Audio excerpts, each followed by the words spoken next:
in that fire, which was just last August.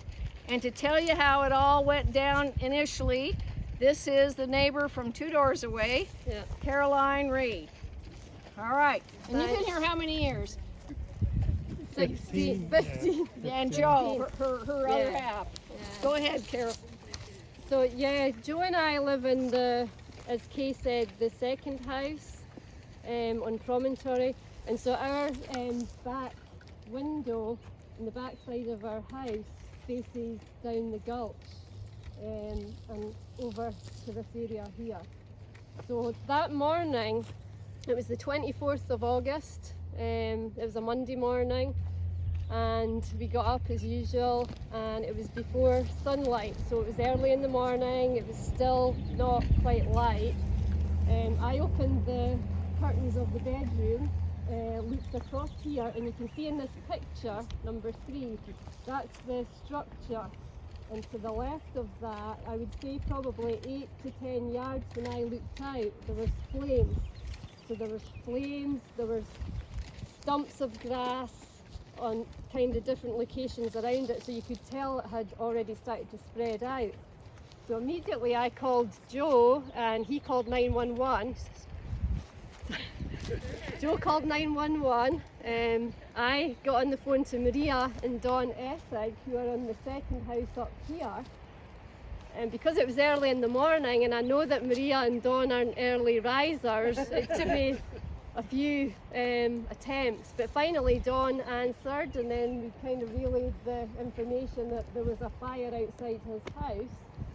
And he did a great job. He got the spade, he was down there, he started to work around the edge. In the meantime, Joe came down from our house and stood at the end of the street so that he could direct the fire truck, because a lot of times in this area it's unfamiliar. They had to access that off of the Kurtz Valhalla up there, which is awkward to describe sometimes. So you kind of have to take into account locations of, you may see the fire in a set location, but that might not be how the fire brigade actually access it. So that's kind of important to keep in mind. But Don did a great job. He basically got the edges out, and he was working on it before the fire brigade even got here. But that morning there was no wind, just like Jeff had said for the previous fire in the 80s. If there had been a wind, who knows what would happen, because that could have taken off that way, it could have taken off that way, it could have taken off and spread down the gulch and up this street. You just don't really know. So the things I always think of to consider is the location of fires here, because it's not always where you think it is. The wind, that's really important, and the fire breaks, because that house next to Maria's had a really great fire break, and that was part of the reason that, if it had a spread, it might have slowed it down. So could you tell us what is great about that fire break, just so we know if we don't have them? So this house, so there's a house here, and then there's Maria Essig's house, and then there's a third house which you can see the brick, brown brick. That is the downhill. At the moment there's no grass on his hillside. Usually it's like this, and it's tall and it grows really quickly within a month. In June, we usually cut ours kind of mid-June. But he did a good job, and I think he'd cut his a couple of times. He did 2 cuts right of that. Just recently. Yeah, and the other thing I wanted to say is, so I lived right on Kurtz Valhalla, so we smelt it early in the morning and walked over there very quickly and saw Dawn there. But those houses all around there, most of those houses have conifers or junipers that are touching their eaves. So if he wouldn't have done his fire breaks and the fire would have gone up, it would have caught the big tall juniper bush there, the eave, and it would have just spread to probably the 3 houses there Yeah. at least. Yeah. So, And wasn't that one they think started by a cigarette left on Well, a... they I one don't of the think they guys really- said that, but I don't think I they don't ever think figured they knew. it out. Did they ever figure it out? No. Yeah. Yeah, it was right next to the railroad that's ties right. where Yeah. they said it started. And are the railroad ties fire retardant? No, they're No. very Those were flammable. fun mines. They've been soaked in They're, creosote. they may be a little That's hard what to I get thought. going, but Yeah. they're impregnated with, depending on the era they were Yeah. made, with tar, Yeah. with petroleum products, Yeah. so they'll burn hot and they'll burn for a long time. and that could have been one of those situations where there was something that was there that was smoldering for hours and Yeah. hours. Yeah. Yeah, then because I don't started think early somebody in the would be there at 5 or 6 in the morning smoking a cigarette. There's nobody around. We just don't know. We just So don't know. as a follow-up, Terry, who's part of Firewise Committee and our president, Caroline and I met with one of the 3 Boise Fire Department fire chiefs about 2 weeks later because there were some questions about response time and other things we wanted to learn. And we hadn't had a chat with those guys in a while. It was a really productive and valuable meeting. We must have been there almost 2 hours, right? Yeah, he was. This was all COVID. We were on my deck with our masks, and his name is Aaron Hummel, no relation, and he is just being promoted now to operations manager at the fire department, which means he's probably number 2. And the 3 battalion chiefs are number 3, and they run the city's responses by sectors. And he's been in charge of the sector that's pretty much all in North Boise and a little bit of Southeast Boise. So it was really valuable to learn things from him, and I'll tell you some more things later when we sit down. David has some chairs and we'll have some drinks over there. I'll tell you some more things in general about that, what he relayed to us. But the good thing about our meeting was we got a lot of questions answered about this incident, what time their call came in, how dispatch worked, and how they got here. And I want to underscore what she just said about giving locations. Keep in mind, the dispatch people, when you call 911, they work out of an operations center run by the county, but it's everybody who needs to be called, be it fire or medical or hazmat stuff or river rescue. It's all called out of that center, and we pay for that on our property taxes. And those dispatchers are pretty well trained, but they have, the whole county to know. They don't know necessarily, they're supposed to, and they have big computer screens, know about where streets dead end. They may not know about the bollards. We do. The fire department certainly does, but they're just the dispatchers. And what they want from you when you call in an event is a street number, because they have to travel by motorized vehicle to get here, right?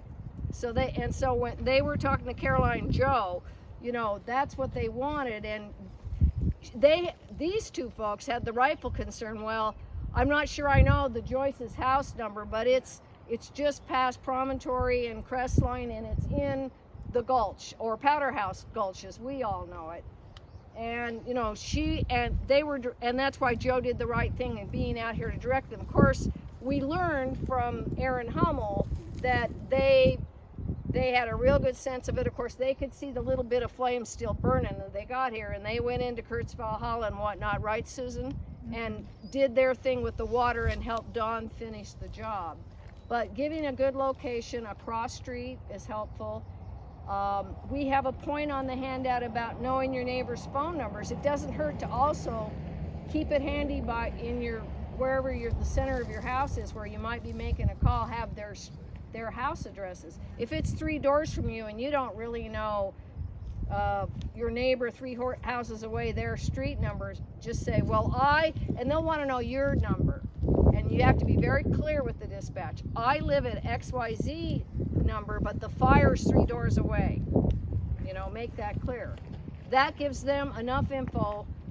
They computerize and alert the 3 stations that will respond to us. They don't all 3 come. The way that works is it's gotten very fancy from years ago.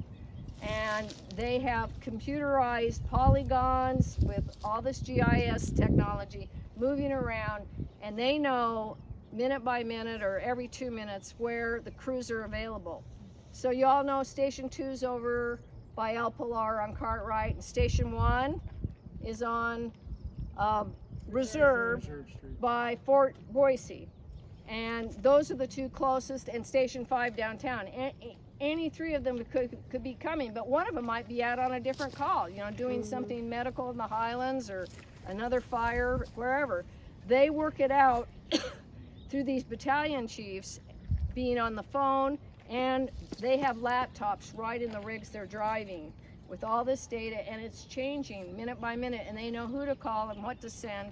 Of course, if they know it's a foothills fire, which they will know, they might send the brush truck too, which is stationed in the summer at Station 1 over here on Reserve. And one of the unfortunate things, I hate to tell you, that we learned from our visit is that Station 1 is also the dive response and some of the hazmat for the city, not the only, but the dive response team, and they've got to be available to go to many parts of the river or a pond, right? If that crew is out doing that, then they're understaffed or maybe no staffed. That means Stations 2 and 5 are probably going to be our first responders. Now during high holiday times, they try to bulk up and have 2 crews on hand, but that is a labor cost to the city, and that is a problem. So my one little political thing here is, if you're ever talking to city council people, please support our fire department and support, because we live in the foothills, and it's not just us, it's Somerset, it's all our allied neighbors, Horizon Drive folks. Support 2 crews for most of the summer, maybe especially weekends, although a fire can be anytime. This was a weekday, wasn't it? It was a Monday morning. It was a Monday. Yeah. But support double staffing at Station 1, because that crew might be doing dive rescue or water incidents or what have you. And they have the brush truck, which if you've ever seen it in action, it's come up here a few times and it's done stuff in Military Reserve. I've seen fires over there. They can drive overland and get up there really fast, and they're not afraid to use it. So that's a really useful, and there's I think 2 brush trucks in the city, don't quote me, but anyway, that's kind of how it works operationally for our safety. And they know our neighborhood very well, because they're really close when you think about it. You go right down through here and you can walk and say hi to them, right?